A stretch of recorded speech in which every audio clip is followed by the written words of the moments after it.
സംസാരിക്കാൻ ഇഷ്ടപ്പെടുന്ന വിഷയം ടീസിയും ജെയ്സണും ലൈനിൽ തന്നെയുണ്ട്. Thank you for staying on the line. Jason, വിവാഹമോചനങ്ങൾ കൂടി വരും. വിവാഹം എന്ന ഏർപ്പാടിനോട് പലർക്കും താല്പര്യമില്ല. എന്തായിരിക്കും കാരണം? What do you think? പണം അല്ലാതെ പണമോ? ഞാൻ അതിനോട് യോജിക്കുന്നില്ല. യഥാർത്ഥ സ്നേഹം എന്താണെന്ന് പുരുഷന്മാർക്കറിയില്ല, അത്ര തന്നെ. ഓ, സ്ത്രീകൾക്ക് അറിയാമെന്നാണോ? അപ്പോൾ യഥാർത്ഥ സ്നേഹം എന്താണെന്ന് ആർക്കും അറിയില്ലെന്നാണോ നിങ്ങൾ പറയുന്നത്? എനിക്കറിയാം, എല്ലാ സ്ത്രീകൾക്കും അതറിയാം. അത് ഞങ്ങളുടെ രക്തത്തിലുണ്ട്. പിന്നെ യഥാർത്ഥ സ്നേഹം എന്താണെന്ന് ആർക്കും അറിയില്ല. ഓക്കെ, നമുക്ക് ഈ ചോദ്യം ശ്രോതാക്കൾക്ക് വിടാം. എന്താണ് യഥാർത്ഥ സ്നേഹം? നിങ്ങളുടെ അഭിപ്രായങ്ങൾ ഞങ്ങളെ അറിയിക്കുക. Lines are open. Hey Nimmi, hi. എവിടെ പോയാലും നമ്മൾ താൻ ആദ്യം പറയും. അല്ല, എന്നും ഈ സ്റ്റോപ്പിൽ നിന്നാണോ ബസ് കയറുന്നതെന്ന് ചോദിക്കുകയായിരുന്നു. ഏയ് അല്ല, ഞാൻ കോച്ചിനോട് സംസാരിക്കാൻ നിന്നതാണ്. Football coach. മുമ്പ് ഞാൻ കളിക്കുമായിരുന്നു. അത് പോട്ടെ, ബസ് പോയി, അതുകൊണ്ട് നടക്കാമെന്ന് വിചാരിച്ചു. ഇനി മുതൽ കാർ എടുക്കണമെന്ന് തോന്നുന്നു. ഇപ്പൊ ഫുട്ബോൾ കളിക്കാറില്ലേ? സ്കൂളിൽ ഞാൻ കളിക്കുമായിരുന്നു. ഇവിടെയും കളിക്കണമെന്നാണ് കോച്ച് പറയുന്നത്. ശ്രമിച്ചാൽ ക്യാപ്റ്റൻ ആകാമെന്ന്. ഞാൻ തുടങ്ങിയതാ, പക്ഷെ നിർത്തി. അതെന്താ? അത് ഞാൻ അല്ല, ഡാഡിയും മമ്മിയും അവർ പറയുന്നത് ക്ലാസ് കഴിഞ്ഞുള്ള പരിപാടികൾക്കൊന്നും നിൽക്കേണ്ടതാണ്. ഓ, നമ്മൾ കോളേജിലും രാജ്യങ്ങളിലും ഒക്കെ വെച്ച് പലപ്പോഴും കാണാറുണ്ടെങ്കിൽ ഇതുവരെ ഒന്ന് സംസാരിക്കാൻ പറ്റിയിട്ടില്ല. ചിലപ്പോ ഈ സഭയിൽ ഞാൻ പുതിയതായതുകൊണ്ടായിരിക്കും, അല്ലേ? അപ്പോ ഫുട്ബോൾ ടീമിൽ ചേരുന്നില്ലേ? കോച്ചിന്റെ മുഖമൊന്ന് കാണേണ്ടതായിരുന്നു. ദേഷ്യം കൊണ്ട് ചുവന്ന് നമ്മുടെ മതത്തിന്റെ കാര്യമൊന്നും പറയാൻ എനിക്ക് ധൈര്യമില്ലായിരുന്നു. പിന്നെ എന്ത് പറഞ്ഞു? എന്തെങ്കിലും ഒരു കാരണം പറയണമല്ലോ. അതുകൊണ്ട് ഈ വർഷം പഠനത്തിൽ ശ്രദ്ധിക്കാനാണ് വീട്ടുകാർ പറഞ്ഞിരിക്കുന്നതെന്ന് ഞാൻ തട്ടിവിട്ടു. അപ്പോ പഠിക്കാനാണോ തീരുമാനം? എവിടെ പറയാനിപ്പോ ആർക്കാ പറ്റാത്തത്? നോക്കാം. സ്കൂളിൽ വെച്ച് ഇയാൾ വാട്ടർ ടാങ്കിന്റെ മുകളിൽ കയറിയെന്ന് കേട്ടല്ലോ, ശരിയാണോ? ആര് പറഞ്ഞു? ഇതിപ്പോ ആർക്കാ അറിയാത്തത്? ആരുടെയോ കയ്യിൽ അതിന്റെ ഒരു ഫോട്ടോ പോലും ഉണ്ട്. എനിക്ക് വയ്യ, ഇതൊക്കെ ആളുകൾ എങ്ങനെ അറിയുന്നു? അപ്പോ കേട്ടത് നേരെ അല്ലേ? എന്തിനാ അത് ചെയ്തത്? എല്ലാവരും വിചാരിച്ചു എനിക്കത് പറ്റില്ലെന്ന്. ഒടുവിൽ അത് പ്രശ്നമായില്ലേ? അതുകൊണ്ട് ചില ഗുണവും ഉണ്ടായത് കൂട്ടിക്കോ. അപ്പോ പഠനം കഴിഞ്ഞ് എന്താ പരിപാടി? എന്തെങ്കിലും പ്ലാൻ ചെയ്തോ? പൈനിയറിംഗ് ചെയ്യണം. ഓ, മറ്റെന്തെങ്കിലും ജോലിയോട് ബന്ധപ്പെട്ട്? എന്റെ ലക്ഷ്യം അതാണ്, പൈനിയറിംഗ്. ഡെന്നിയുടെയോ? എന്തോ എനിക്കറിയില്ല. നല്ലൊരു ജീവിതം എന്ന് വെച്ചാൽ നല്ല ജോലി, നല്ല കുടുംബം, യാത്രകൾ, ഇതൊക്കെ ഇല്ലാതെ എന്ത് ജീവിതം? ജീവിക്കുകയാണെങ്കിൽ അടിച്ചു പൊളിച്ച് ജീവിക്കണം. പിന്നെ പറ്റുമെങ്കിൽ പൈനിയറിംഗ് ചെയ്യാം. അതിനാദ്യം സ്നാനപ്പെടണ്ടേ? താൻ ധൃതി കൂട്ടാതെ, ഞാൻ ശ്രമിക്കുന്നുണ്ട്. ശരിക്കും സ്നാനപ്പെടാണ്ട് എനിക്ക് ശരിക്കും ആഗ്രഹമുണ്ടോ? ഉണ്ടെന്നേ. ഈ കൊല്ലം ഒന്ന് കഴിഞ്ഞ് കിട്ടട്ടെ, അത് കഴിഞ്ഞ് സ്നാനം. എന്താ നീ മറന്നു? ഓ, അതെടുക്കാൻ. എന്തെടുക്കാൻ? ഷെൽഫിൽ നിന്ന് നിന്റെ സ്പോർട്സ് ഡ്രസ് എടുത്തു മാറ്റാൻ കോച്ച് പറഞ്ഞു. ഇപ്പോ തന്നെ അയാൾ നല്ല ദേഷ്യത്തിലാണ്. ഓക്കെ, ഞാൻ വരാം. നിമ്മി, ഒരു നിമിഷം, ഞാൻ ഇപ്പോ വരാം. സോറി. It's okay. ഒരു കൈ ബാക്കി വെച്ചല്ലോ, ഉപകാരം. അപ്പോ എനിക്ക് തെറ്റിയില്ല. എന്താ? ആ ഡെന്നിയെ വീഴ്ത്താൻ നോക്കുകയായിരുന്നല്ലേ? അവൻ എന്നെ വീഴ്ത്താൻ നോക്കിയെന്ന് പറ. നിനക്കറിയില്ലേ, അവൻ സ്നാനപ്പെട്ടിട്ട് പോലുമില്ല. അതിനെന്താ? സർക്കിട്ടിലെ പെൺകുട്ടികൾ മുഴുവനും അവന്റെ പുറകെയല്ലേ. പിന്നെ സ്നാനത്തിന്റെ കാര്യം അതവൻ ഉടനെ ചെയ്യും. ഇതൊക്കെ നിനക്ക് എങ്ങനെ അറിയാം? നിമ്മി, നീ ഇത് ഏത് ലോകത്താ? സഹോദരന്മാരെക്കാൾ കൂടുതലാണ് സഹോദരിമാരുടെ എണ്ണം. എന്ന് വെച്ചാൽ 5 പെൺകുട്ടികൾക്ക് ഒരാൺകുട്ടി. മനസ്സിലായോ? പിന്നെ ആരൊക്കെ എന്നോട് പറഞ്ഞത്? അത് ഞാൻ ഓർക്കുന്നില്ല. ആരോ. പിന്നൊരു കാര്യം, ഡെന്നിയേക്കാൾ നല്ല ഒരാളെ നിനക്ക് കിട്ടില്ല. അവനല്ലാതെ പിന്നെ ആരാ ഉള്ളത്? ബോബിയോ? മേഘ, അവന് വെറുതെ വിട്ടേക്ക. അല്ല, ബോബിക്ക് എന്താ ഒരു കുഴപ്പം? ബോബിക്ക് എന്താ കുഴപ്പമെന്നോ? നിമ്മി സീരിയസാ? അവനെ പോലൊരു പഴഞ്ചൻ ഫാഷനബിൾ ഡേറ്റിങ്ങിനെ കുറിച്ചല്ലാതെ നിനക്കൊന്നും പറയാനില്ലേ? നോക്കു നിമ്മി, ബോബി നമ്മുടെ ടൈപ്പേ അല്ല. അവനങ്ങനെ ആകാനും പറ്റില്ല. അതെങ്ങനെ? കുറച്ച് നന്നായി ജീവിക്കണമെന്ന് ഒരു ചിന്ത വേണ്ടേ? എപ്പോൾ നോക്കിയാലും വയൽ സേവനം. ആ പൊട്ട സൈക്കിളും എടുത്ത് ഇറങ്ങിക്കോളും. പിന്നെ ആരാ ഉള്ളത്? നല്ല സഹോദരന്മാരില്ലെന്ന് ആരാ പറഞ്ഞത്? അല്ലെങ്കിൽ തന്നെ ആർക്കാ ഇപ്പൊ ഇത്ര ധൃതി? നിമ്മി, എല്ലായിടത്തും വൈകിയെത്തുന്നത് നിന്റെ ഒരു ശീലമാണ്. പക്ഷെ ഒന്ന് ഓർത്തോ, വിവാഹ മാർക്കറ്റിൽ വൈകിയെത്തിയാൽ പിന്നെ രക്ഷയില്ല മോളെ. ആർക്കും വേണ്ടാത്ത ഒരാളെ വേണ്ടി കഴിയേണ്ടി വരും. മേഘ നിർത്ത. എല്ലാവരും വിവാഹം കഴിക്കുന്നു എന്ന് പറഞ്ഞ് നമ്മൾ വിവാഹം കഴിക്കരുത്. എന്തൊക്കെ പ്രശ്നങ്ങളാണ് അവർക്ക്. എത്ര പേരെ ബന്ധം ഏർപ്പെടുത്തുന്നത്. എന്തായാലും എനിക്ക് നല്ലൊരു ജീവിതം വേണം. ശരിക്കും സ്നേഹമുള്ള ഒരാളെ മാത്രമേ ഞാൻ വിവാഹം കഴിക്കൂ. ഗുഡ്. നിനക്ക് ഡെന്നിയെ വേണ്ടെങ്കിൽ അത് പറ. അവനെ ഇഷ്ടമുള്ള ഒരാളെ എനിക്കറിയാം. മേഘന, ഡെന്നി ഇതുവരെയും സത്യം കാര്യമായി എടുത്തിട്ടില്ല. അവന്റെ മറ്റും ഭാവം കണ്ടാൽ അറിയില്ലേ, അതൊക്കെ മാറിക്കോളും. നിനക്ക് എന്താ എത്ര ഉറപ്പ്? ഞാൻ മാറ്റിയെടുക്കും അവനെ. മേഘ, വസ്ത്രം മാറുന്നത് പോലെ അത്ര എളുപ്പമല്ലത്. ഒരാളുടെ വ്യക്തിത്വം മാറ്റിയെടുക്കാൻ നമുക്കാവില്ല. അത് അവർ തന്നെ ചെയ്യേണ്ടതാണ്, യഹോവയോടുള്ള സ്നേഹം കൊണ്ട്. നിനക്ക് എന്നെ അറിയില്ല, അതുകൊണ്ടാണ് നീ ഇതൊക്കെ പറയുന്നത്. ഓ എന്റെ മേഘ, നിനക്ക് ഈ പരിഹാസം ഒന്ന് നിർത്തിക്കൂടെ? ഞാൻ ഇങ്ങനെയാണ്, എന്തു ചെയ്യാൻ?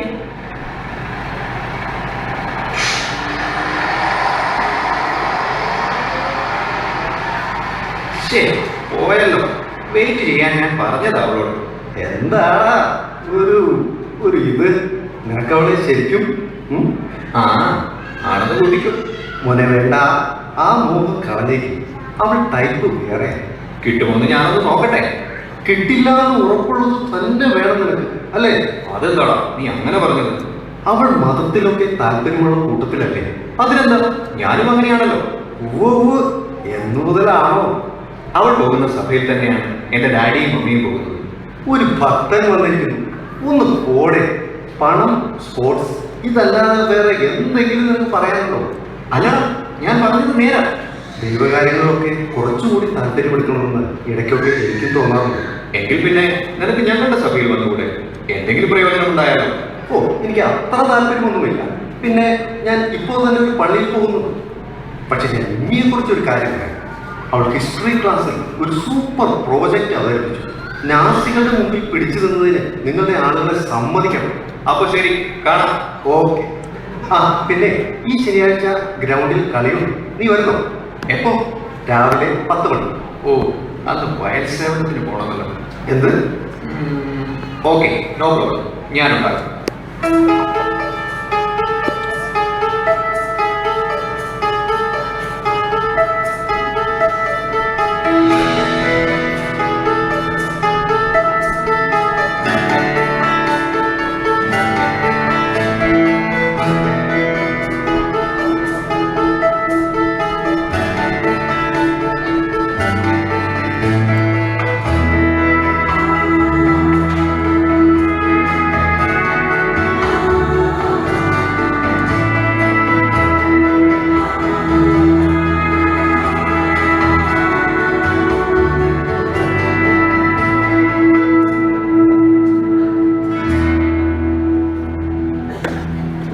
പ്രസംഗത്തിനായി ജോൺസൺ സഹോദരനെ ക്ഷണിക്കുന്നു.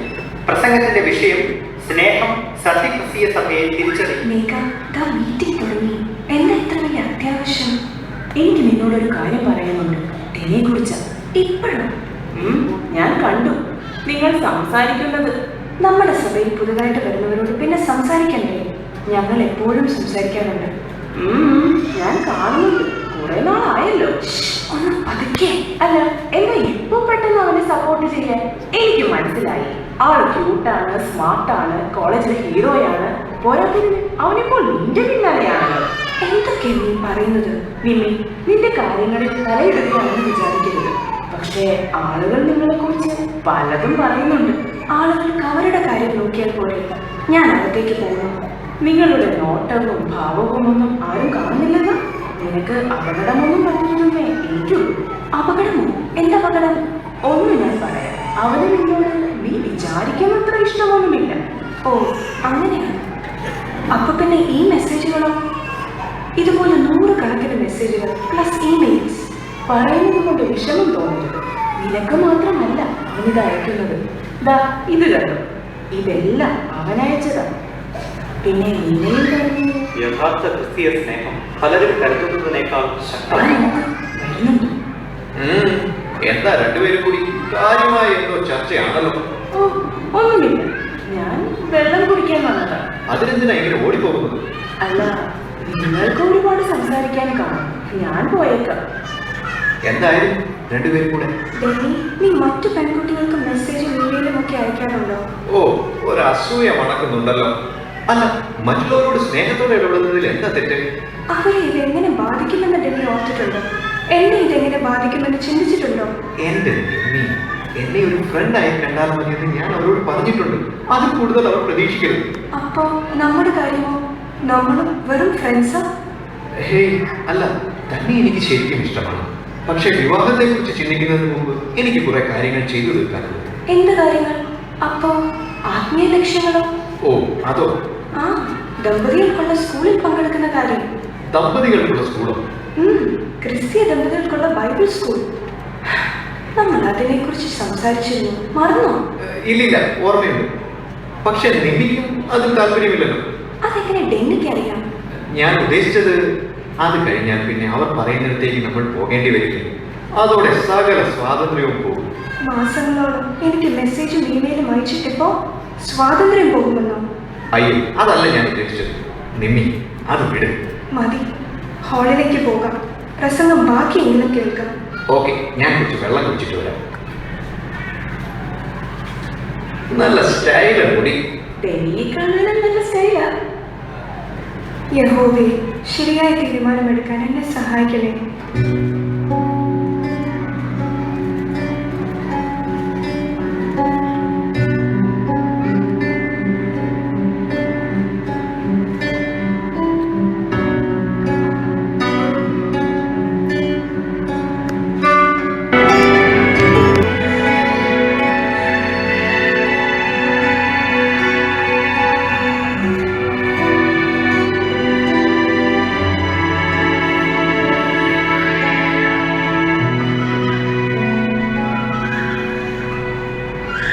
എന്താ മോളെ, എന്തു പറ്റി?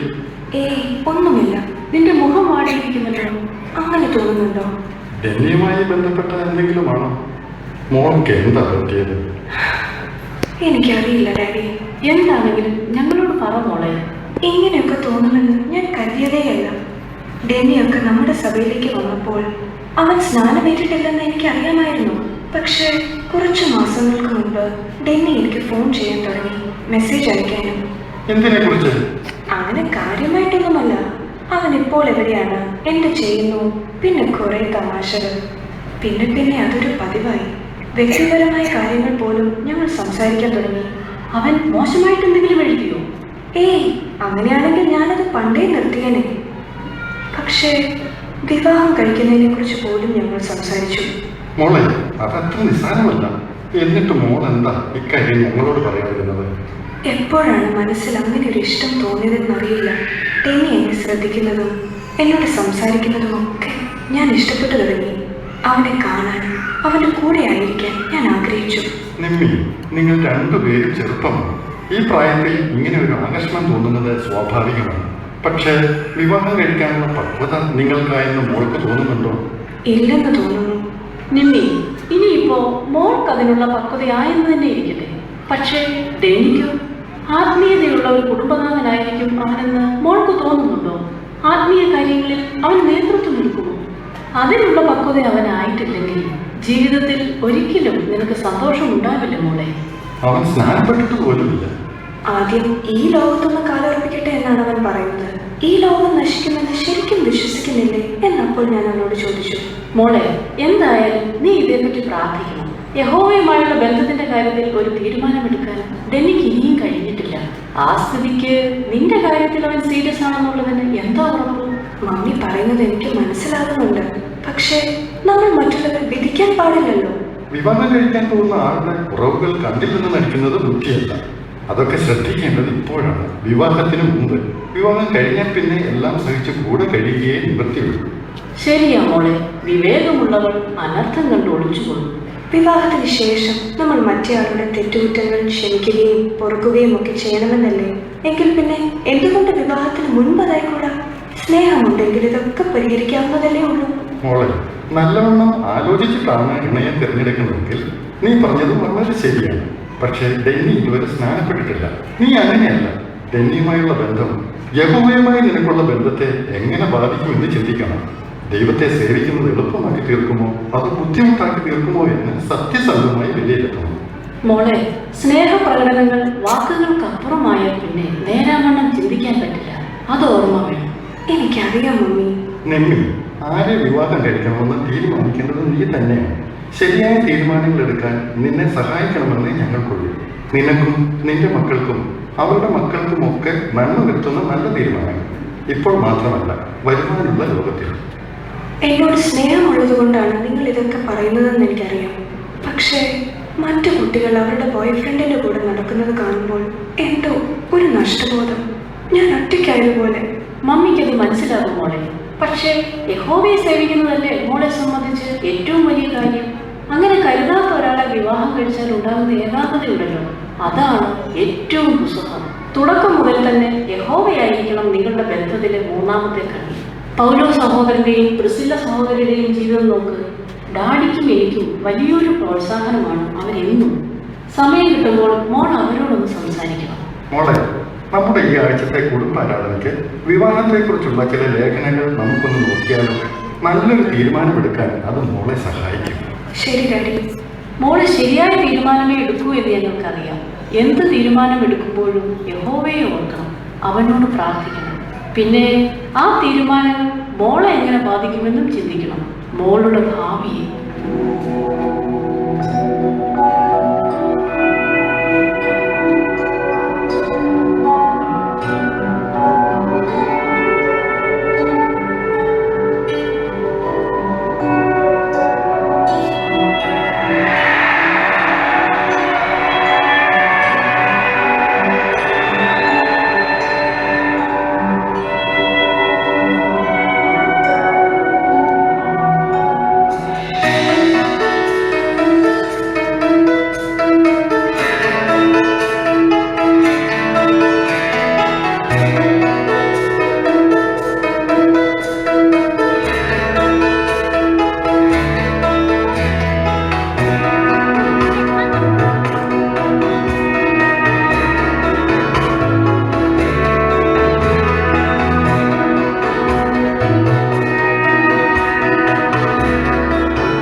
ഡെന്നിയെ മാറ്റിയെടുക്കാമെന്ന് ചിന്തിക്കുന്നതിന് പകരം അവൻ എങ്ങനെയുള്ള വ്യക്തിയാണെന്ന് സത്യസന്ധമായി വിലയിരുത്താനാണ് ഡാഡിയും മമ്മിയും പറയുന്നത്. എനിക്ക് അവനെ ശരിക്കറിയാം. അവൻ സ്മാർട്ട് അല്ലേ എങ്ങനെ നോക്കിയാലും. അല്ലാതെ മറ്റു ചിലരെ പോലെയല്ല. ഓ, പറഞ്ഞു തീർന്നില്ല, ദാ വരുന്നു ബോബി. ഹായ് നിമ്മി, ഇത് കുറെ അന്വേഷിച്ചു കാണും അല്ലേ? Thank you Bobby. ഇത് ഞാൻ എവിടെയെല്ലാം നോക്കിയെന്നോ. ഹായ്. ബോബി ഇന്ന് പാർട്ടിക്ക് വരുന്നില്ലേ? സഹോദരങ്ങളെല്ലാം ഉണ്ടാകും. വരും, പക്ഷേ കുറച്ച് ലേറ്റ് ആകും. ലേറ്റോ? നീയോ? പൗലോ സഹോദരന്റെ കമ്പ്യൂട്ടർ നന്നാക്കി കൊടുക്കാമെന്ന് ഞാൻ ഏറ്റിട്ടുണ്ട്. നല്ല കാര്യം. ബോബിക്ക് ഭക്ഷണം എടുത്തു വെക്കുന്ന കാര്യം ഞങ്ങൾ ഏറ്റു. താങ്ക്സ്. ആ, ക്ലാസ് തുടങ്ങാറായി, ഞാൻ ചെല്ലട്ടെ, അല്ലെങ്കിൽ ലേറ്റ് ആകും. അപ്പൊ ശരി, ബൈ. നോക്ക്, ഇപ്പോ എന്തായി? ഞാൻ പറഞ്ഞില്ലേ, ആരുടെയോ കമ്പ്യൂട്ടർ നന്നാക്കാൻ വേണ്ടി പാർട്ടിക്ക് ലേറ്റായി വരുമ്പോഴും ഇങ്ങനെയൊരു കമ്പ്യൂട്ടർ ഭ്രാന്തൻ. മേഘ, വീട്ടുകാരെല്ലാം എതിർത്തിട്ടും ഒറ്റയ്ക്ക് പഠിച്ച് സത്യത്തിൽ വന്നയാളാ ബോബി. അത് മറക്കരുത്. നീ എന്തിനാ ബോബിക്ക് വേണ്ടി വാദിക്കുന്നത്? നിനക്ക് ഡെന്നിയെ ഇഷ്ടമാണെന്നാണ് ഞാൻ വിചാരിച്ചത്. ഞാൻ ബോബിക്ക് വേണ്ടി വാദിക്കുകയൊന്നുമല്ല. നോക്ക് നിമ്മി, ഡെന്നിയെ കിട്ടിയത് നിന്റെ ഭാഗ്യമാണ്. പക്ഷേ അവനിതുവരെ സ്നാനപ്പെട്ടിട്ടില്ലല്ലോ. മാത്രമല്ല ഡേറ്റ് ചെയ്യാനും കല്യാണം കഴിക്കാനുമുള്ള പ്രായമൊന്നും എനിക്കായിട്ടില്ലെന്നാ ഡാഡിയും മമ്മിയും പറയുന്നത്. ഞാൻ വിവാഹം കഴിക്കുന്നതിൽ എന്റെ മമ്മിക്ക് എതിരൊന്നുമില്ല. അതുമല്ല, വികാരം കൊണ്ട് എരിയുന്നതിനേക്കാൾ വിവാഹം കഴിക്കുന്നത് നല്ലതാണെന്നല്ലേ ബൈബിൾ പറയുന്നത്. അത് ശരിയാ. പക്ഷേ നവയൗവനം കഴിയുന്നത് വരെ കാത്തിരിക്കാനും അത് പറയുന്നുണ്ട്. നോക്കു നിമ്മി, ഞാൻ അത്ര കൊച്ചുകുട്ടിയൊന്നുമല്ല. എന്താ ചെയ്യേണ്ടതെന്ന് എനിക്കറിയാം. വിവാഹ മാർക്കറ്റിൽ വൈകി വന്നിട്ട് പിന്നെ ജീവിതകാലം മുഴുവൻ അതോർത്ത് ദുഃഖിക്കാൻ എന്തായാലും ഞാൻ ഉദ്ദേശിച്ചിട്ടില്ല. ഓ, എന്റെ കാര്യത്തിൽ അങ്ങനെ സംഭവിക്കുമെന്നായിരിക്കും. അത് നിനക്കെങ്ങനെ അറിയാം? ദാ നിന്റെ ഡ്രസ്സ് കണ്ടാൽ മതിയല്ലോ. അപ്പോ ഞാനും നിന്നെ പോലെ ഇറുകി പിടിച്ചതും ഇറക്കം കുറഞ്ഞതും ഒക്കെ ഇട്ട് നടക്കണമെന്നാണോ? നോക്ക്, നീ അല്ലല്ലോ എനിക്ക് ചെലവിന് തരുന്നത്. അങ്ങനെ ഒരു അവസ്ഥ വരട്ടെ, അപ്പോ നിന്റെ അഭിപ്രായം ചോദിക്കാം. മേഘ, നിന്നെ സ്നേഹിക്കുന്ന ഒരാളെയാണോ നിനക്ക് വേണ്ടത്, അതോ നിന്റെ ശരീരത്തെ സ്നേഹിക്കുന്ന ഒരാളെയാണോ? അപ്പോ എന്നും ഇങ്ങനെ ഒറ്റയ്ക്ക് കഴിയാനായിരിക്കും നിന്റെ തീരുമാനം? ദുരിതം നിറഞ്ഞ ഒരു വിവാഹ ജീവിതത്തെക്കാൾ എന്തുകൊണ്ട് നല്ലത് ഒറ്റയ്ക്ക് കഴിയുന്നതാണ്. കുഴപ്പം? അത് ഞാൻ മറന്നുപോയി. എന്താ ഇത്ര ചിന്തിക്കാൻ? ഒന്നുമല്ലെങ്കിലും അവനൊരു പ്രസാദകനല്ലേ. മിക്കവാറും തന്നെ അവൻ യോഗങ്ങൾക്ക് വരാറുണ്ട്. പിന്നെ കളിയില്ലാത്ത ശനിയാഴ്ചകളിൽ വൈദ്യുതത്തിന് കാണും. സാറാ, ഇതങ്ങനെ നിസ്സാരമാക്കാൻ പറ്റില്ല. അവൻ സ്നാനപ്പെടാത്ത സ്ഥിതിക്ക് നമ്മൾ ഈ ബന്ധം അനുവദിച്ചു കൊടുത്താൽ അത് സഭയിലെ എന്റെ പദവിയെ ബാധിക്കും. ഉള്ളത് കൂടെ പോകും. അപ്പോൾ നിങ്ങൾ എന്താ പറഞ്ഞു വരുന്നത്? അവൾ ഡെന്നിയെ മറക്കണമെന്നാണോ? സാറാ, ഒന്ന് പതുക്കെ. ബൈബിൾ കാലങ്ങളിൽ ആളുകൾ ഇതിനേക്കാൾ വലിയ ത്യാഗം ചെയ്തിട്ടുണ്ട്. ഇസ്രായേലിന്റെ കാലത്ത് അവിശ്വാസികളെ വിവാഹം കഴിച്ച പുരുഷന്മാരുടെ കാര്യം ഒന്ന് ഓർത്തു നോക്ക്. അവർക്ക് അവരുടെ ഭാര്യമാരെ തന്നെ തിരിച്ചയക്കേണ്ടി വന്നു. നിങ്ങൾക്ക് എങ്ങനെ ഇത് പറയാൻ തോന്നുന്നു? മോളോട് അല്പമെങ്കിലും സ്നേഹമുണ്ടെങ്കിൽ നിങ്ങൾ ഇങ്ങനെയൊക്കെ ചിന്തിക്കുമോ? കുറച്ച് കാത്തു നിന്ന് കരുതി അവർക്ക് ഒന്നും സംഭവിക്കില്ല. ആദ്യം ഡെന്നി സ്നാനപ്പെടട്ടെ, എന്നിട്ടാകാം വിവാഹം. നിങ്ങൾ എപ്പോഴും എങ്ങനെയാ? സാറാ, നിങ്ങൾക്ക് അവന് പണ്ടേ ഇഷ്ടമല്ലല്ലോ. സാറാ കേൾക്ക്. എനിക്കൊന്നും കേൾക്കണ്ട.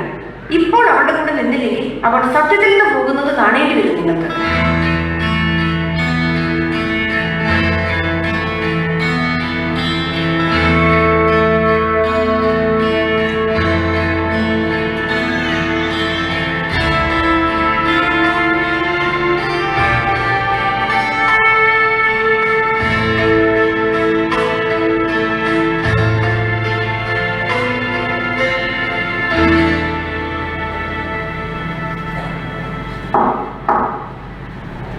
നീ ഇപ്പോൾ എന്തിനാ ഇങ്ങോട്ട് വന്നത്? നിന്നെ രക്ഷിക്കാൻ. നീ ആപത്തിലൊന്നും ചാടരുതെന്ന് ആഗ്രഹമുള്ളതുകൊണ്ട്. ഞാൻ കണ്ടു നീയും ഡെന്നിയും കിസ് ചെയ്യുന്നത് കോളേജിൽ. അതിന് ഞങ്ങൾ വിവാഹം കഴിക്കാൻ പോവുകയാണ്. വിവാഹമോ? ഡെന്നി സ്നാനപ്പെടുന്നതിന് മുമ്പോ? ഡെന്നി ഉടനെ സ്നാനപ്പെടും. പിന്നെ ഈ നശിച്ച വീട്ടിൽ നിന്ന് പുറത്തു ചാടാനുള്ള ഏറ്റവും പറ്റിയ അവസരമാണിത്. മേഘ, നീ ശരിക്കൊന്ന് ആലോചിച്ചു നോക്ക്. ഡെന്നി സ്നാനപ്പെടുമെന്നുള്ളതിന് എന്താ ഉറപ്പ്? എനിക്ക് ഉറപ്പുണ്ട്. നീ പ്രതീക്ഷിക്കുന്നത് പോലെ സംഭവിച്ചില്ലെങ്കിലോ ഒരു മിഠായി കടലാസ് പോലെ അത്ര എളുപ്പം നിനക്ക് അവനെ വലിച്ചെറിയാനാകില്ല. അവനെ പോലെ സ്മാർട്ടായ ഒരാളെ ഞാൻ വലിച്ചെറിയും പോലും. കൊള്ളാം. മേഘ, യഹോവ ഈ ബന്ധത്തെ എങ്ങനെയായിരിക്കും കാണുന്നതെന്ന് നീ ചിന്തിച്ചോ? നീ യഹോവയോട് പ്രാർത്ഥിച്ചോ? അവന്റെ ഇഷ്ടം എന്താണെന്ന് അറിയാൻ ശ്രമിച്ചോ? എന്റെ പ്രാർത്ഥനയ്ക്കുള്ള ഉത്തരമാണ് ഡെന്നി. നിനക്ക് അസൂയാണ്. മേഘ, നിങ്ങൾക്കിടയിൽ വഴക്കൊഴിഞ്ഞ സമയമുണ്ടോ? നല്ലൊരു ബന്ധം ഇങ്ങനെയൊന്നുമല്ല. എല്ലാ ബന്ധങ്ങളും തുടക്കത്തിൽ ഇങ്ങനെയൊക്കെയാണ്. മേഘ, അത് സിനിമയിൽ. ജീവിതത്തിൽ പക്ഷെ പ്രശ്നങ്ങൾ ശാന്തമായി പറഞ്ഞു തീർക്കാൻ കഴിയണം. ഞാൻ പറഞ്ഞില്ലേ, എനിക്ക് അവനെ മാറ്റിയെടുക്കാൻ പറ്റും. പക്ഷെ ഇതുവരെ നിനക്കൊന്നും ചെയ്യാൻ കഴിഞ്ഞിട്ടില്ലെന്ന് ഓർക്കണം. അല്ല, എന്നെ ഉപദേശിക്കാൻ നീ ആരാ? മേഘ, നീ എടുത്തു ചാടി ഒന്നും ചെയ്യരുത്. കഴിക്കാനല്ലാതെ ഡെന്നിക്ക് ഒന്നും അറിയില്ല. ഒരു പക്വതയുമില്ലാത്ത ഭർത്താവിനെയാണോ നിനക്ക് വേണ്ടത്? അതോ ആത്മീയ പക്വതയുള്ള ഒരാളെയോ? മേഘ, ജീവിതം വെച്ചാണ് നീ കളിക്കുന്നത്. അത് മറക്കരുത്. എന്താ ചെയ്യേണ്ടതെന്ന് എനിക്കറിയാം. എന്തായാലും പരിഷ്കാരം തൊട്ട് വേണ്ടിയിട്ടില്ലാത്ത ഒരു വട്ടപൂജ്യത്തെ കേട്ടാൽ എന്നെ കിട്ടില്ല. ഓ, ആത്മീയതയുടെ കാര്യത്തിൽ വട്ടപൂജ്യമായാലും നിനക്ക് കുഴപ്പമില്ല അല്ലേ? മേഘ, നിന്റെ തീരുമാനം നിന്റെ ഭാവിയെ എങ്ങനെ ബാധിക്കുമെന്ന് ചിന്തിച്ചു നോക്കാം.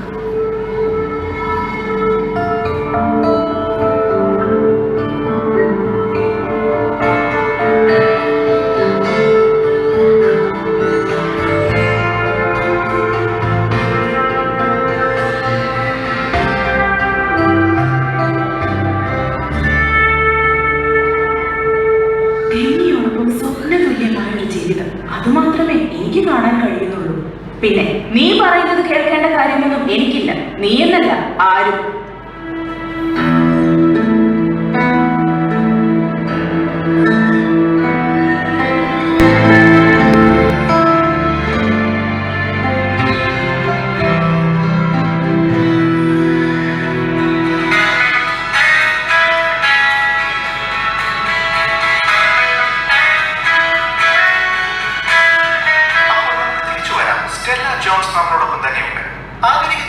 കുറിച്ചുള്ള ശ്രീമതി സ്റ്റെല്ലയുടെ പുസ്തകത്തെ കുറിച്ചാണ് നമ്മൾ സംസാരിച്ചു കൊണ്ടിരുന്നത്. ഈ വിഷയത്തെ കുറിച്ച് ശ്രോതാക്കൾക്കുള്ള ചോദ്യങ്ങളിലേക്ക് കടക്കാം. ഒരു കോൾ വെയിറ്റ് ചെയ്യുന്നുണ്ട്. ഹലോ, പേര് പറഞ്ഞോളൂ. മായ എന്ന് വിളിച്ചോളൂ. മാഡം, എന്റെയും കുട്ടികളുടെയും കൂടെ ചെലവിടാൻ എന്റെ ഭർത്താവിന് സമയമില്ല. കിട്ടുന്ന സമയം മുഴുവൻ ഒന്നുകിൽ കളിക്കും അല്ലെങ്കിൽ ടിവിയിൽ കളി കണ്ടിരിക്കും. ഇങ്ങനെ ഒരു ഭർത്താവിനെ കുറിച്ച് മാഡത്തിന്റെ അഭിപ്രായം എന്താണ്? എത്ര നാളായി അദ്ദേഹം ഇങ്ങനെ പെരുമാറാൻ തുടങ്ങിയിട്ട്? വിവാഹം കഴിഞ്ഞിട്ട് ഇപ്പോൾ 10 വർഷമായി. തുടക്കം മുതലേ ഇങ്ങനെയാ. ഓ, അദ്ദേഹത്തിന്റെ മനസ്സിന്റെ ആഴങ്ങളിൽ പരിഹരിക്കപ്പെടാതെ കിടക്കുന്ന ഒരുപിടി പ്രശ്നങ്ങളുടെ ബഹിർഗമനങ്ങളാണ് അദ്ദേഹത്തിന്റെ ഈ പെരുമാറ്റത്തിന് കാരണം എന്നാണ്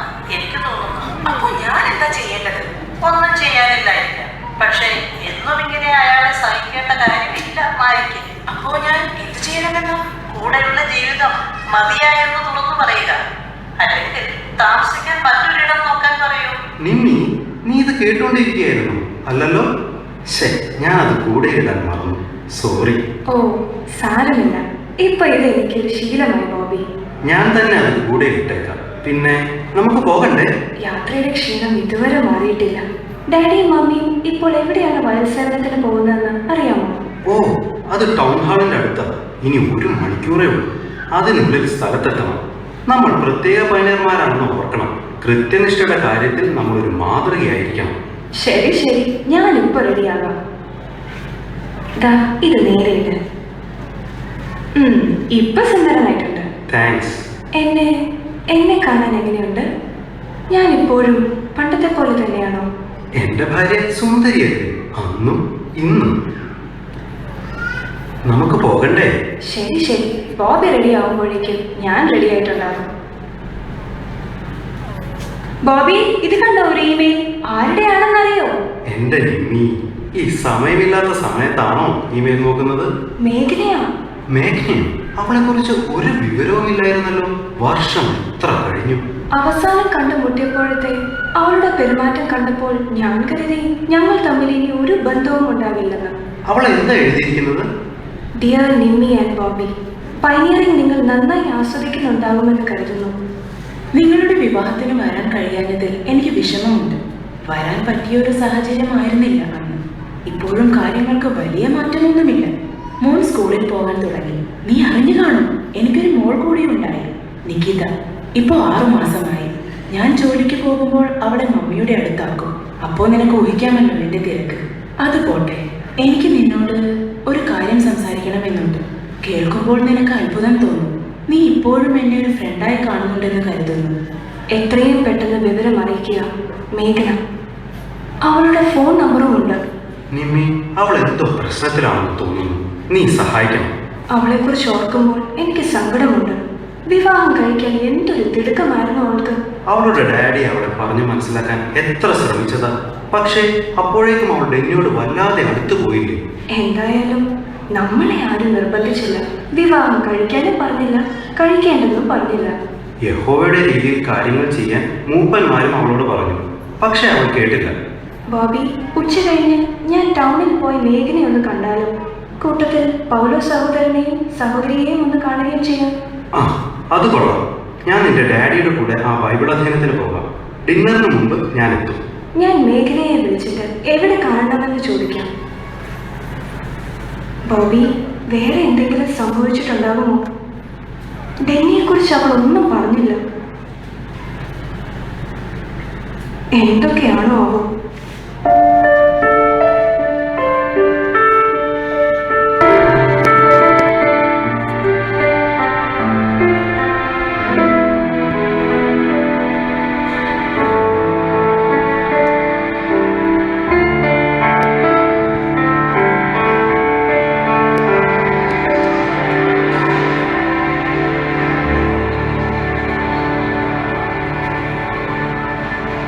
മേഘയല്ലേ? നിമ്മി? ഹോ, ആകെ എനിക്ക് മനസ്സിലായില്ല. ഓ, അപ്പോ ഞാൻ വല്ലാതെ തടിച്ചിട്ടുണ്ടല്ലോ. അയ്യോ, ഞാൻ അതല്ല ഉദ്ദേശിച്ചത്. ഞാനൊരു തമാശ പറഞ്ഞതല്ലേ. എനിക്കറിയാം ഞാൻ തടിച്ചിട്ടുണ്ട്. ജീവിതം മാറിയില്ലേ? ദാ, കടുപ്പം കുറച്ച് മധുരം കൂട്ടി, അങ്ങനെയല്ലേ നിനക്കിഷ്ടം? ഇരിക്കുന്നേ. എന്റെ ഇഷ്ടങ്ങളൊന്നും നീ മറന്നിട്ടില്ല. താങ്ക്സ്. നിന്റെ വിശേഷങ്ങൾ പറയൂ. നിങ്ങൾ രണ്ടാളും സുഖമായിരിക്കുന്നു? സുഖം തന്നെ. പൈനീറിംഗ് ഞങ്ങൾ ശരിക്കും ആസ്വദിക്കുന്നുണ്ട്. നീ ആഗ്രഹിച്ച പോലെ ഒരു ജീവിതം തന്നെ നിനക്ക് കിട്ടി അല്ലേ? Perfect marriage. പെർഫെക്റ്റ് ആണെന്ന് ഞാൻ പറയില്ല.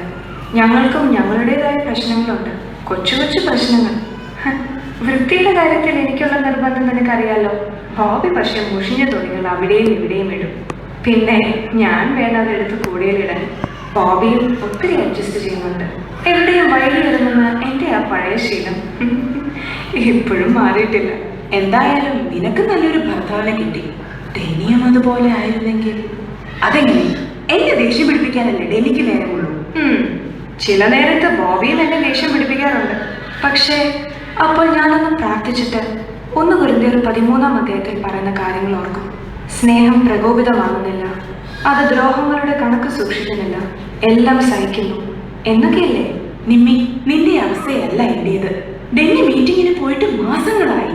ഇത്രയും സ്വാർത്ഥനായ ഒരാളെ ഞാൻ കണ്ടിട്ടില്ല. ഒന്നുകിൽ ഓവർ ടൈം, അല്ലെങ്കിൽ കമ്പ്യൂട്ടറിന് മുമ്പിൽ, അതുമല്ലെങ്കിൽ ടോണിയുടെ കൂടെ കളിക്കാൻ പോകും. ഇതൊന്നും അല്ലെങ്കിൽ ടിവിയും കണ്ടിരിക്കും. ഞാൻ എന്ന ഒരാൾ അവിടെ ഉണ്ടെന്ന ചിന്തയേ ഇല്ല. ഇനി അതേക്കുറിച്ച് എന്തെങ്കിലും പറഞ്ഞാലും കടിച്ചു കീറാൻ വരും. ഒരു വീട്ടിൽ താമസിക്കുന്നുവെന്നേ ഉള്ളൂ. എനിക്ക് ഡെന്നിയുടെ ജീവിതം, എനിക്ക് എന്റെ ജീവിതം. ഡെന്നിക്ക് എല്ലാം ഒരു കുട്ടിക്കളിയാണ്. ദിവസവും കുറച്ചു നേരം നിങ്ങൾക്ക് ഒരുമിച്ചിരുന്ന് സംസാരിച്ചുകൂടെ? സംസാരിക്കാനോ? കൊള്ളാം, ഇതാണോ സംസാരം? ഇന്നെന്താ കഴിക്കാൻ? ആ കത്ത് കിട്ടിയോ? ഈ വീക്കെൻഡിൽ ഞാനും ടോണിയും കൂടെ കളിക്കാൻ പോകും, നീന്താൻ പോകും, സിനിമയ്ക്ക് പോകും. നീ തന്നെ പറ, ഇതാണോ സംസാരം? മേഘ, ബിസിനസ്സും സ്പോർട്സും അത് മാത്രമേ ഉള്ളൂ ഡെന്നിയുടെ മനസ്സിൽ. രാത്രി എപ്പോ വരുമെന്ന് എനിക്ക് ഒരു ഊഹവുമില്ല. ഇനി വരുമോ എന്ന് പോലും അറിയില്ല. മുമ്പൊക്കെ ഞാൻ ഭക്ഷണം ഉണ്ടാക്കി മേശപ്പുറത്ത് വെക്കുമായിരുന്നു. പക്ഷെ ആര് വരാൻ? ഇപ്പോൾ ഞാൻ അതും ചെയ്യാറില്ല. ആഴ്ചയിൽ ഒരു ദിവസം നേരത്തെ വീട്ടിലെത്തിയിരുന്നെങ്കിൽ എനിക്ക് പരാതിയില്ലായിരുന്നു. മേഘന, നിന്റെ അവസ്ഥ കേട്ടിട്ട് എനിക്ക് വിഷമം തോന്നുന്നു. നീ എന്തിനു വിഷമിക്കണം? എല്ലാം എന്റെ തെറ്റ്. നീ പറഞ്ഞത് കേട്ടാൽ മതിയായിരുന്നു. നിനക്കറിയില്ല ഞങ്ങളുടെ കാര്യം. ഞങ്ങൾ ശരിക്കും അപരിചിതരെ പോലെയാണ്. സ്നേഹമില്ല, സന്തോഷമില്ല, എന്തിന് ശരിക്കൊന്ന് സംസാരിക്കാറ് പോലുമില്ല. എങ്ങനെയോ ജീവിച്ചു പോകുന്നു. ഒരു കൂരയ്ക്ക് കീഴിൽ അപരിചിതരെ പോലെ എന്നൊക്കെ പറയില്ലേ? നിനക്ക് സങ്കല്പിക്കാൻ പറ്റുമോ അങ്ങനെയൊരു ജീവിതം? ഞാൻ താഴെടുന്നതൊക്കെ പെറുക്കി കളയുന്ന നിന്റെ ഈ ശീലം ഇനിയും മാറിയില്ലേ? ഡെന്നി ഇതുവരെ സ്നാനപ്പെട്ടില്ല അല്ലേ? അതെങ്ങനെ? എപ്പോഴും എന്തെങ്കിലും ഒഴികഴിവുകൾ കാണും. ഞാൻ എന്തെങ്കിലും പറഞ്ഞാൽ പിന്നെ അത് മതി, എന്നോട് തട്ടിക്കയറും. ഞാൻ എന്റെ അമ്മയെ പോലെ പരിഹാസിയാണത്രേ. പണ്ട് വാട്ടർ ടാങ്കിന്റെ മുകളിൽ കയറി ഡെന്നി കാണിച്ച അഭ്യാസം നീ ഓർക്കുന്നില്ലേ? എല്ലാവരും കരുതി അത് ധീരതയാണെന്ന്. ഞാനും അത് വിശ്വസിച്ചു. ഒക്കെ വെറും തോന്നലായിരുന്നു. യാതൊരു ഉത്തരവാദിത്വ ബോധവുമില്ലാത്ത അലസൻ, സ്പോർട്സ് ഭ്രാന്തൻ. ഇങ്ങനെയൊരു ബോറനെയാണല്ലോ ദൈവമേ എനിക്ക് ഭർത്താവായി കിട്ടിയത്. മേഘ, ഇങ്ങനെയൊന്നും സംസാരിക്കരുത്. മരണവും ജീവനും നാവിന്റെ അധികാരത്തിലിരിക്കുന്നു എന്നല്ലേ? ഡെന്നിയെ പരിഹസിക്കുന്ന പോലെ നീ ഒന്നും പറയരുത്. നിന്റെ ഭാഗം ന്യായീകരിക്കാനാണെങ്കിൽ പോലും അത് നിങ്ങളെ തമ്മിൽ അകറ്റുകയുള്ളൂ. കഠിന വാക്ക് കോപത്തെ ജ്വലിപ്പിക്കുന്നു എന്നല്ലേ ബൈബിൾ പറയുന്നത്? ഒരിക്കലും എന്നെ കൂടെ കൊണ്ടുപോകില്ല. ഒരു കാര്യത്തിനും എന്നെ സഹായിക്കില്ല. കുട്ടികളുടെ കാര്യം പോലും നോക്കില്ല. ഇങ്ങനെ ഒരാളെ ഞാൻ എങ്ങനെ സ്നേഹിക്കും? മേഘ, ഡെന്നി മാറണമെന്ന് നീ വാശി പിടിച്ചതുകൊണ്ടായില്ല. നീ ചെയ്യാനുള്ളത് നീ ചെയ്യണം. യഹോവയിൽ വിശ്വാസം വേണം. അവന്റെ തത്വങ്ങൾക്കനുസരിച്ച് പ്രവർത്തിക്കണം. വികാരത്തിന് പുറത്തൊന്നും ചെയ്യരുത്. പറയാൻ എന്തെളുപ്പം. നിനക്ക് നല്ലൊരു ജീവിതം കിട്ടിയല്ലോ. എങ്ങനെയും ഈ ബന്ധം അവസാനിപ്പിക്കണം. എന്റെ മുമ്പിൽ വേറെ വഴിയില്ല. ഡെന്നി നിന്നോട് അവിശ്വസത കാണിച്ചിട്ടൊന്നുമില്ലല്ലോ. ആർക്കറിയാം, ചില സമയത്തെ സംസാരം കേട്ടാൽ എനിക്ക് അങ്ങനെ തോന്നാറുണ്ട്. എന്നെ വേദനിപ്പിച്ച് മാത്രമേ സംസാരിക്കൂ. മേഘ, കുറച്ചുകൂടി പോസിറ്റീവായി ചിന്തിക്കൂ. വാസ്തവത്തിൽ നീ എന്താണ് ആഗ്രഹിക്കുന്നത്? ഡെന്നി നിന്നോട് കൂടുതൽ അടുപ്പവും സ്നേഹവും കാണിക്കണം. സത്യത്തിന് വേണ്ടി ഒരു നിലപാടെടുക്കണം അല്ലേ? ഒരൽപ്പം സന്തോഷം, അതേ ഞാൻ ആഗ്രഹിക്കുന്നുള്ളൂ. അതൊരു തെറ്റാണോ? ദാമ്പത്യത്തെ കുറിച്ചുള്ള പുസ്തകങ്ങളും ടിവിയിലെ മനഃശാസ്ത്രജ്ഞരും ഒക്കെ പറയുന്നത് ഞാനത് ആഗ്രഹിക്കുന്നുണ്ടെന്നാണ്. എന്നെ മനസ്സിലാക്കുന്ന ഒരാളെ കണ്ടെത്താൻ ഇനിയും വൈകിട്ടില്ലെന്നാണ് അവരൊക്കെ പറയുന്നത്. പക്ഷെ ഇപ്പോൾ തന്നെ എന്തെങ്കിലും ചെയ്യണം. ഇനി വൈകിയാൽ ഒരു 30 വയസ്സാകുമ്പോഴേക്കും ലോകത്തിലെ ഏറ്റവും ദുഃഖിതയായ സ്ത്രീ ഞാനായിരിക്കും. എനിക്ക് പോകണം. എവിടെ? ഒരു വക്കീലിനെ കാണാനുണ്ട് ഡിവോഴ്സിന്റെ കാര്യത്തിന്. മേഘ, അബദ്ധമൊന്നും കാണിക്കരുത്. യഹോവ വിവാഹമോചനം വെറുക്കുന്നു എന്നറിയില്ലേ? നിൽക്ക്, പറയട്ടെ, ഞാൻ നിന്നെ സഹായിക്കാം. നമുക്ക് മുപ്പന്മാരോട് സംസാരിക്കാം. ഇനി ആർക്കും എന്നെ സഹായിക്കാനാകില്ല. ഡാഡി ചെയ്തതാണ് ശരി. ഞങ്ങളുടെ വിവാഹത്തിന് പോലും വന്നില്ല. ഇപ്പോൾ ഞാൻ ഡെന്നിയെ സ്നേഹിക്കുന്നില്ല. അതുകൊണ്ട് തന്നെ ഡെന്നിയെ സഹിക്കേണ്ട കാര്യവും എനിക്കില്ല. ഈയിടെയായി എന്റെ മമ്മിയും അത് പറഞ്ഞു തുടങ്ങിയിരിക്കുന്നു. മേഘന, നീ വായിച്ച പുസ്തകങ്ങളും നീ കണ്ട TV ഷോകളും നീ കേട്ട ഉപദേശങ്ങളും ഒന്നും ശരിയല്ല. ഞാൻ വിവാഹം കഴിച്ച ആള് ശരിയല്ലെന്ന് പറയും. എന്നെ ഇഷ്ടമുള്ള എത്ര പേരുണ്ടായിരുന്നു. അവരൊക്കെ എത്ര നന്നായിട്ട് എന്നോട് ഇടപെട്ടത്. ഈ ബന്ധത്തിൽ ചെന്ന് ചാടിയില്ലായിരുന്നെങ്കിൽ അവരിൽ ഒരാളുടെ ഭാര്യയാകുമായിരുന്നു ഞാൻ. അതിലൊരാൾ ഈയിടെ ഇന്റർനെറ്റിൽ എന്നെ കോണ്ടാക്ട് ചെയ്തിരുന്നു. മേഘ, പ്ലീസ്, അങ്ങനെയൊന്നും ചിന്തിക്കുക പോലും അരുത്. യഹോവയുടെ മുമ്പാകെ നീ പ്രതിജ്ഞ ചെയ്തതാണെന്ന് ഓർക്കണം. ഡെന്നി നിന്റെ ഭർത്താവാണ്, നിന്റെ കുട്ടികളുടെ അച്ഛനാണ്. അതൊന്നും മറുത്തു മാറ്റാൻ നിനക്കാവില്ല. ഓ, നിന്നെ സ്നേഹിക്കാത്ത ഒരാളുടെ കൂടെ ജീവിച്ചു നോക്ക്, എന്നിട്ട് വാ, അപ്പോ സംസാരിക്കാം. മേഘ, നിന്റെ കണ്ണാടി.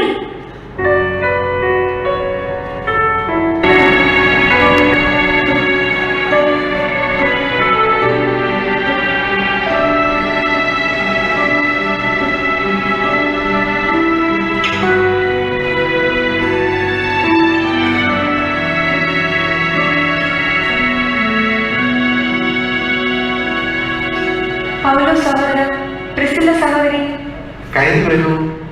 ആരാത്? നിമ്മിമോളാണോ? അതേ പ്രിസില്ല സഹോദരി. കയ്യും കാലും പണ്ടേ വയ്യാതായി, ഇപ്പോ ഇതാ കണ്ണിനും കാഴ്ചയില്ല. പ്രിസില്ല സഹോദരി, ഞാൻ മുടി ചെയ്തു തരാം.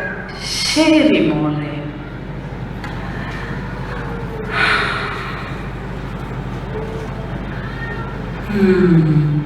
നല്ല സുഖം തോന്നുന്നു മോളെ.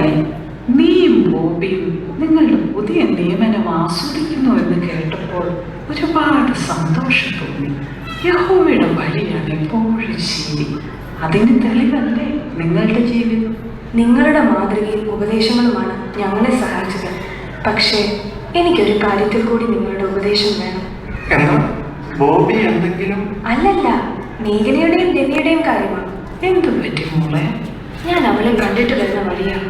പരസ്പരം വിമർശിക്കാനും കുറ്റപ്പെടുത്താനും മാത്രമേ അവർക്ക് നേരമുള്ളൂ. മൂപ്പന്മാരോട് സംസാരിക്കാൻ ഞാൻ അവളോട് പറഞ്ഞു നോക്കി. മൂപ്പന്മാർ അവളോട് സംസാരിച്ചിട്ടുള്ളതാണ് പല തവണ. പക്ഷേ യഹോവയുടെ വഴികൾ അനുസരിക്കാൻ മേഘന ഇപ്പോഴും തയ്യാറല്ല. ഞങ്ങൾ ശ്രമം ഉപേക്ഷിച്ചിട്ടൊന്നുമില്ല.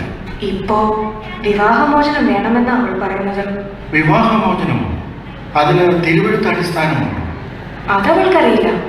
അവളെ സഹായിക്കാൻ എന്തെങ്കിലും ചെയ്യാൻ പറ്റുമോ? മേഘന മടുത്തു കാണും. പക്ഷേ എടുത്തു ചാടി ഒന്നും ചെയ്യരുത്. മനസ്സ് പ്രക്ഷുബ്ധമായിരിക്കുമ്പോൾ പറയുന്നതും ചെയ്യുന്നതും ഒന്നും ശരിയാവില്ല. പിന്നീട് അതേക്കുറിച്ച് ഓർത്ത് ദുഃഖിക്കേണ്ടി വരും. ശരിയാ മോളെ, ഞങ്ങൾക്കിടയിലും അഭിപ്രായ വ്യത്യാസങ്ങളൊക്കെ ഉണ്ടായിട്ടുണ്ട്. പക്ഷേ അതൊക്കെ ശാന്തമായിരുന്നു പരിഹരിക്കാൻ ഞങ്ങൾ പഠിച്ചു. അതൊന്നും ഞങ്ങളുടെ ബന്ധത്തെ വിളിക്കാൻ ഞങ്ങൾ സമ്മതിച്ചില്ല. സ്നേഹമുണ്ടെങ്കിൽ അഭിപ്രായ വ്യത്യാസങ്ങളൊന്നും ഒരു പ്രശ്നമാകില്ല. പക്ഷേ ഡെന്നിയോട് ഇപ്പോൾ സ്നേഹം തോന്നുന്നില്ലെന്നാ അവൾ പറയുന്നത്. വെറുതെ ഉള്ളിൽ തോന്നുന്ന ഒന്നല്ല യഥാർത്ഥ സ്നേഹം. അത് പ്രവൃത്തിയിലുണ്ടാകണം. യഹോവ വെച്ചിരിക്കുന്ന നിബന്ധനകൾക്കനുസരിച്ച് മേഘന പ്രവർത്തിക്കണം. നിസ്വാർത്ഥമായി പെരുമാറാൻ പഠിക്കണം. ഒരല്പം സന്തോഷം അവൾ അറിയിക്കുന്നില്ലേ എന്നാണ് അവൾ ചോദിക്കുന്നത്. ഞാൻ എന്ത് പറയാനാ? വാങ്ങുന്നതിനേക്കാൾ സന്തോഷം കൊടുക്കുന്നതിലുണ്ട് എന്ന കാര്യം അവളെ ഓർമ്മിപ്പിക്കണം. യേശുവിൻ്റെ ആ വാക്കുകൾ എത്രയോ സത്യമാണെന്ന് പലരും സ്വന്തം അനുഭവത്തിലൂടെ മനസ്സിലാക്കിയിട്ടുണ്ട്. മോളെ, തെന്നിയോട് ആത്മാർത്ഥ സ്നേഹം കാണിക്കാൻ മേഘന തയ്യാറായാൽ തന്നെ അവരുടെ ബന്ധം മെച്ചപ്പെടും. എത്രയോ ഭർത്താക്കന്മാർ ഭാര്യയുടെ നല്ല പെരുമാറ്റം കൊണ്ട് മാത്രം തിരിഞ്ഞു വന്നിട്ടുണ്ട്. സ്വന്തം തീരുമാനത്തിന്റെ ഭവിഷ്യത്തുകളെ കുറിച്ച് മേഘന ചിന്തിക്കണം. വിവാഹമോചനം കുട്ടികളുടെ മാത്രമല്ല മുതിർന്നവരുടെ മനസ്സിനും മായാത്ത മുറിവുകൾ ഉണ്ടാക്കും. ഒരു ബന്ധം വേണ്ടെന്ന് വെക്കുന്നതിനേക്കാൾ നല്ലത് പ്രശ്നങ്ങളുണ്ടെങ്കിലും അത് പരിഹരിച്ച് മുന്നോട്ട് പോകുന്നതാണെന്ന് യഹോവയ്ക്ക് അറിയാം. അതുകൊണ്ടല്ലേ ദമ്പതികൾ ഒരുമിച്ച് നിൽക്കണമെന്ന് ബൈബിൾ പറയുന്നത്. മൂപ്പന്മാര് നീയും പറയുന്നത് മേഘന കേൾക്കുമെന്നാണ് എൻ്റെ പ്രതീക്ഷ. നിങ്ങൾ ഒരു പ്രായക്കാരാണെങ്കിലും നിനക്ക് അവളെക്കാൾ ആത്മീയ പക്വതയുണ്ട്. അതുകൊണ്ട് അവൾക്ക് വേണ്ട ഉപദേശം നൽകി ഭർത്താവിനെയും മക്കളെയും സ്നേഹിക്കുന്ന ഒരു ഭാര്യയാക്കി മാറ്റിയെടുക്കാൻ നിനക്ക് കഴിയും. ഒരു പക്ഷേ ആ കുടുംബത്തെ തന്നെ രക്ഷിക്കാൻ നിനക്ക് സാധിക്കും. യഹോവയിലുള്ള അവളുടെ വിശ്വാസത്തെക്കുറിച്ച് കൂടെ കൂടെ ചിന്തിക്കാൻ നീ അവളെ സഹായിക്കണം. യഥാർത്ഥ സ്നേഹത്തിന്റെ ഉറവിടം യഹോവയാണ്. ദൈവം സ്നേഹമാകുന്നു എന്നല്ലേ? ദൈവത്തിന്റെ വഴി അനുസരിച്ച് പ്രവർത്തിച്ചതാണ് പ്രയാസഘട്ടങ്ങളെ മറികടക്കാൻ ഞങ്ങളെ സഹായിച്ചത്. പ്രയാസഘട്ടങ്ങളോ? എന്ത് പ്രയാസഘട്ടങ്ങൾ? എന്റെ നിമ്മി, സഹോദരൻ തുടങ്ങിയ പിന്നെ ഇപ്പോഴൊന്നും നിർത്തില്ല. വയ്യാത്ത ഈ എന്നെ നോക്കുന്നത് തന്നെ ഒരു പ്രയാസമല്ലേ? അപ്പോൾ ഞാൻ സുഖമില്ലാതെ കിടന്നപ്പോൾ നീ എന്നെ നോക്കിയതോ? ഓ, അങ്ങനെ ഒരു സംഭവം ഉണ്ടായോ? ഒരു 50 വർഷം മുമ്പ്. ഓ, ആ കഥയോ? എത്ര വട്ടം കേട്ടതാ ഞാൻ. ഈ തവണയെങ്കിലും ഒന്നും വിട്ടുപോകാതെ പറയണേ. പ്രധാനപ്പെട്ട ഭാഗങ്ങളൊക്കെ സഹോദരൻ എപ്പോഴും മറക്കും. ഞങ്ങൾക്ക് പൈനറിംഗ് നിയമനം കിട്ടിയത് ഒരു ഉൾപ്രദേശത്തായിരുന്നു. അന്ന് ഞങ്ങളുടെ വിവാഹം കഴിഞ്ഞിട്ട് അധികമായിട്ടില്ല. ഇപ്പോഴും ഓർമ്മയുണ്ട് ഞങ്ങളുടെ ആ കൊച്ചു വീട്. കയ്യിലാണെങ്കിൽ പണവുമില്ല. പുതിയ ഒരു ഡ്രസ്സ് വാങ്ങാൻ പോലും പറ്റില്ലായിരുന്നു. ഇന്നത്തെ പോലെ ജോലി സാധ്യതകളൊന്നും അന്നില്ല. പക്ഷേ ആളുകൾ സത്യം കേൾക്കുന്നുണ്ടെന്ന് ഞങ്ങൾക്കറിയാമായിരുന്നു. ഞങ്ങൾക്കൊരു പഴയ സ്കൂട്ടർ ഉണ്ടായിരുന്നു. സ്കൂട്ടർ എന്നൊന്നും പറയാൻ പറ്റില്ല. 2 ചക്രമുള്ള ഒരു പാട്ട. പ്രസിദ്ധീകരണങ്ങൾ കൂടുതൽ സമർപ്പിക്കാൻ കഴിഞ്ഞാലേ പെട്രോൾ അടിക്കാൻ പറ്റും. പ്രസിദ്ധീകരണങ്ങൾ കൊടുത്താൽ സാധാരണയായി പച്ചക്കറിയും കോഴിയും ഒക്കെ ആയിരിക്കും വിലയായി കിട്ടുക. അങ്ങനെ ഇരിക്കെ എനിക്കൊരു അസുഖം വന്നു. ഞങ്ങൾ അടുത്തുള്ള ക്ലിനിക്കിൽ പോയി. അപ്പോൾ നഴ്സ് പറഞ്ഞു രോഗം ഗുരുതരമാണ്, ഏതാനും മണിക്കൂറുകൾക്കകം സഹോദരൻ മരിച്ചു പോകുമെന്ന്. ഇതൊന്നും ഞാൻ അറിഞ്ഞില്ല. അത്രയ്ക്ക് വയ്യായിരുന്നു. മരിക്കാൻ വേണ്ടി എന്ത് രോഗമാണ് അദ്ദേഹത്തിനെന്ന് ഞാൻ ചോദിച്ചു. നഴ്സ് പറഞ്ഞത് എന്താണെന്ന് അറിയോ? ദൈവം അദ്ദേഹത്തെ തിരിച്ചു വിളിക്കുകയാണെന്ന്. എന്റെ ശരീരത്തിലെ ജലാംശം മുഴുവൻ നഷ്ടപ്പെട്ടുകൊണ്ടിരിക്കുകയാണെന്ന് അവർ ഇവളോട് പറഞ്ഞു. എങ്കിൽ പിന്നെ അത് തിരിച്ചു കയറ്റാം എന്നായി ഞാൻ. ഇവൾക്ക് ഇങ്ങനെ ഓരോ ഐഡിയകൾ തോന്നുന്നു. അപ്പോൾ അവർ ഗ്ലൂക്കോസ് കയറ്റാൻ തീരുമാനിച്ചു. ഒരു വലിയ സൂചി കണ്ടത് മാത്രമേ എനിക്ക് ഓർമ്മയുള്ളൂ. അങ്ങനെ നിർത്താതെ അവർ ഗ്ലൂക്കോസ് കൊടുത്തുകൊണ്ടിരുന്നു. ഏതാനും ദിവസം കഴിഞ്ഞപ്പോൾ എന്റെ സ്ഥിതി ഒന്ന് ഭേദപ്പെട്ടു. അത് സഹോദരന്റെ വേറും തോന്നലായിരുന്നു. എത്ര പറഞ്ഞിട്ടാണെന്നോ ടൗണിലെ നല്ലൊരു ആശുപത്രിയിലേക്ക് മാറാൻ സഹോദരൻ സമ്മതിച്ചത്. ഇവൾ പറഞ്ഞത് കേട്ടത് എത്ര നന്നായെന്നോ. 6 മാസം അടുത്ത് നിന്ന് മാറാതെ ഇവൾ എന്നെ പരിചരിച്ചു. ആ അസുഖം കഴിഞ്ഞ് പിന്നെ ഒരു 9 വർഷം ഞങ്ങൾ സർക്യൂട്ട് വേല ചെയ്തു. സഹോദരന്റെ അമ്മയ്ക്ക് സുഖമില്ലാതാകുന്നത് വരെ 2 വർഷം കഴിഞ്ഞ് ഞങ്ങളുടെ പ്രിയപ്പെട്ട അമ്മ മരിച്ചു. അതുവരെ ഞങ്ങൾ അമ്മയെ പരിചരിച്ചു. പിന്നെയും ഞങ്ങൾ മുഴുസമയ ശുശ്രൂഷ തുടങ്ങി. ഹോ, ആ സമയത്തൊക്കെ പിടിച്ചു നിൽക്കാൻ നിങ്ങൾക്ക് എങ്ങനെ കഴിഞ്ഞു? എല്ലാം ഇട്ടെറിഞ്ഞു പോകാതിരിക്കാൻ ഞങ്ങൾക്ക് എങ്ങനെ കഴിഞ്ഞു എന്നല്ലേ പറയാം. ജീവിതം ഒരുമിച്ച് ജീവിച്ച് തീർക്കേണ്ടതാണെന്ന് ഞങ്ങൾക്കറിയാമായിരുന്നു. ഭാര്യ ഭർത്താക്കന്മാർ അങ്ങനെ ആയിരിക്കാനല്ലേ യഹോവ പ്രതീക്ഷിക്കുന്നത്. സുഖത്തിലും ദുഃഖത്തിലും എല്ലാം ഞങ്ങൾ ഒരുമിച്ച് നിന്നു. കാലം ചെല്ലും തോറും ഞങ്ങളുടെ സ്നേഹത്തിന്റെ ആഴവും കൂടി. പരസ്പരം ശുശ്രൂഷിക്കുന്നത് ഒരു ഭാരമായി ഞങ്ങൾക്ക് ഒരിക്കലും തോന്നിയിട്ടില്ല. ഞങ്ങൾ എത്ര ചെറുപ്പമായിരുന്നു. നിങ്ങൾ ഇപ്പോഴും ചെറുപ്പമല്ലേ? പക്ഷേ കണ്ണാടി കള്ളം പറയില്ലല്ലോ. ഞങ്ങൾ ഒരുപാട് മാറി. സ്വന്തം കാര്യം പറഞ്ഞാൽ മതി കേട്ടോ. എന്നെ ആ കൂട്ടത്തിൽ പെടുത്തണ്ട. ഇപ്പോൾ എനിക്ക് നടക്കാൻ പറ്റില്ലായിരിക്കും. പക്ഷേ പുതിയ ലോകത്തിലെ കാലൊന്ന് ശരിയാകട്ടെ. അപ്പോ കാണാൻ വേഗം. എന്റെ സഹോദരിക്ക് ഒരിക്കലും പ്രായമാവില്ല. സഹോദരനും അത് കൊള്ളാം. നിമ്മിക്കറിയോ, ഞങ്ങളുടെ സ്നേഹം ഇപ്പോ പണ്ടത്തെ പോലെയല്ല. അല്ലേ? അല്ലെന്നേ, പണ്ടത്തെക്കാൾ സ്നേഹമുണ്ട് ഇപ്പോ. അതെ അതെ, ഞങ്ങളെ ഒരുമിപ്പിച്ചതിന് ഞങ്ങൾ എല്ലാ ദിവസവും യഹോവയോട് നന്ദി പറയാറുണ്ട്.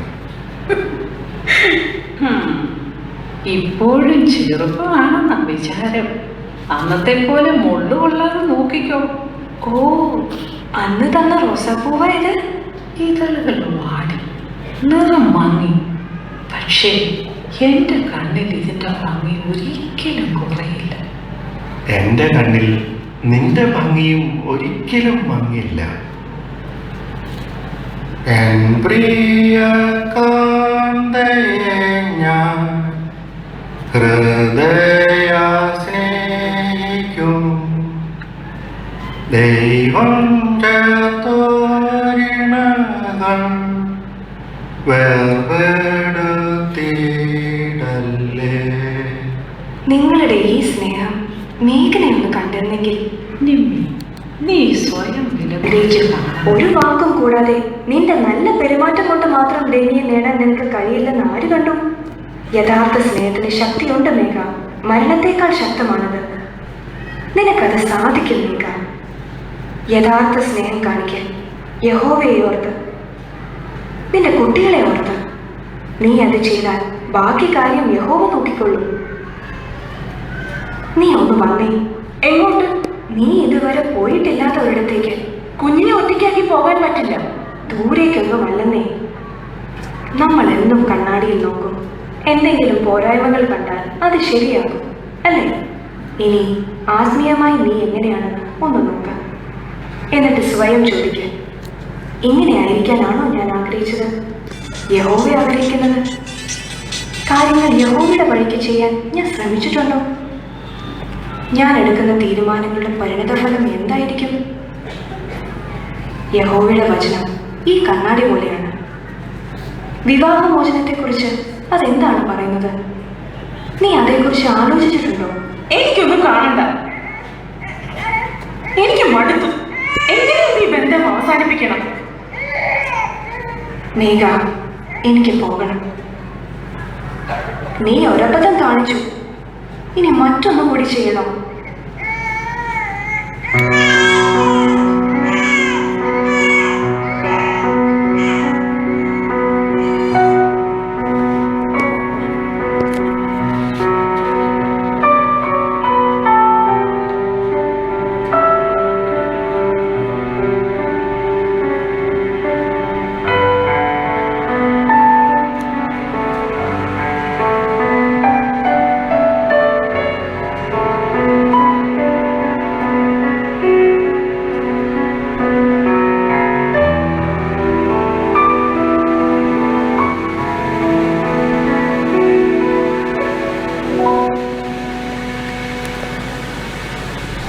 എടാ, നേരെ ഒരുപാട് വൈകി.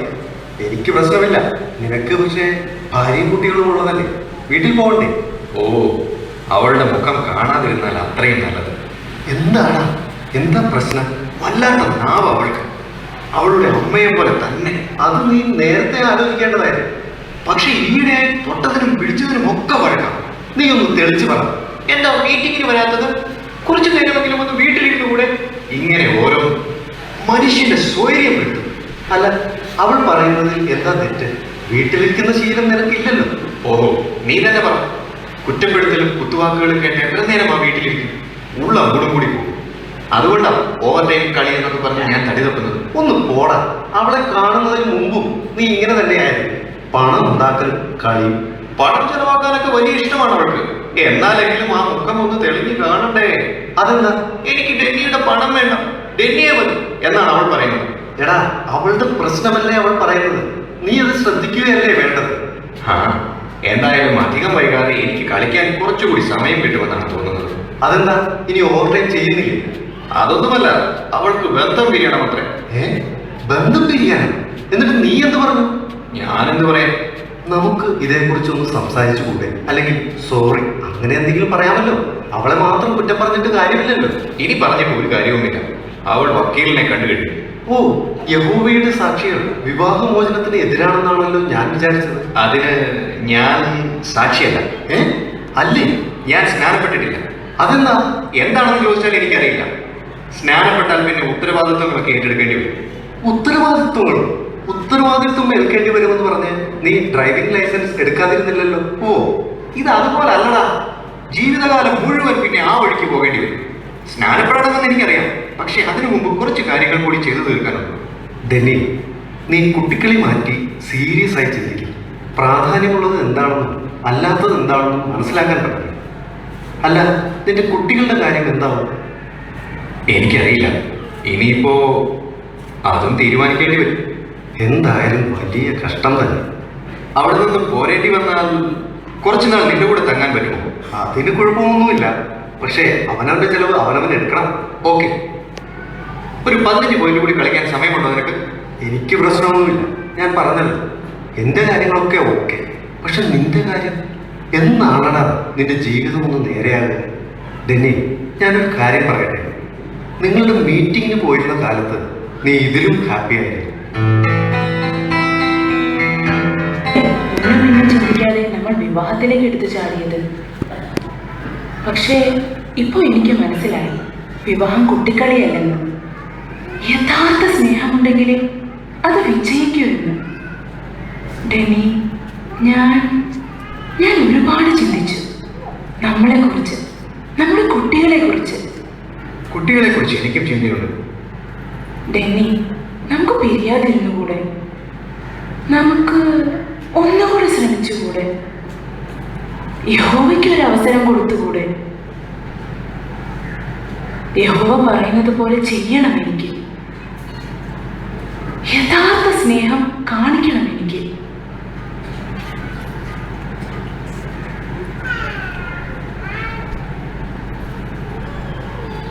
പ്രിയപ്പെട്ട നിമ്മി, നിനക്കറിയോ, നീ പറഞ്ഞതുപോലെ ഞാൻ ചെയ്യാൻ തുടങ്ങി.